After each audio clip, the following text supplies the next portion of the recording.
Isa sa pinakaunang shopping mall dito sa Legazpi City ay ang LCC Mall Legazpi, isang lugar na kinalakihan at minahal ng maraming Legazpeño.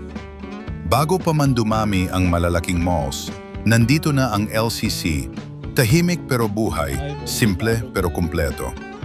Ang LCC o Liberty Commercial Center ay nagsimula bilang isang local business na ang layunin ay magbigay ng abot-kayang bilihin at serbisyo para sa mga taga-Bicol. Unti-unti lumaki ito at naging isa sa mga pinagkakatiwalaang mall brands sa reyon. Para sa maraming tao sa Legazpi, ang LCC Mall ay hindi lang basta shopping mall. Isa itong meeting place ng pamilya, tambayan ng magkakaibigan, at takbuhan kapag may kailangang bilhin. Mula grocery, damit, school supplies hanggang pangregalo. Sa loob ng maraming taon, naging saksi ang LCC Mall Legazpi sa pagbabago ng lungsod. Maraming simpleng alaala ang dito nabuo.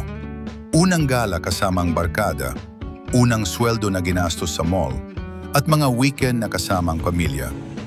Kahit simple ang itsura noon, ramdam ang init at pagiging pamilyar ng lugar, parang pangalawang tahanan ng marami. Patuloy ding inaangkop ng LCC ang sarili nito sa pangangailangan ng panahon. May mga renovation, bagong stores, at improvements, pero nananatili pa rin ang core nito, isang mall na accessible, practical, at tunay na para sa komunidad. Isa sa mga paboritong parte ng mall ay ang food court. Simple lang pero punong-puno ng alaala. Dito nagme-merienda pagkatapos ng klase, nagla-lunch break ang mga empleyado, at nagdi-dinner ang mga pamilya pagkatapos mamili. Habang patuloy ang pagbabago at pag-unlad ng LCC Mall Legazpi, dala pa rin ito ang parehong diwa, serbisyong malapit sa tao at mall na para sa lahat.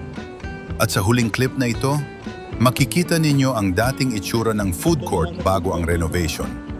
Ang video na ito ay kinunan noong August 2024 bilang isang alaala ng LCC bago ito muling nagbago at nag-level up. Isang paalala na kahit nagbabago ang panahon, may mga lugar na mananatiling bahagi ng ating kwento.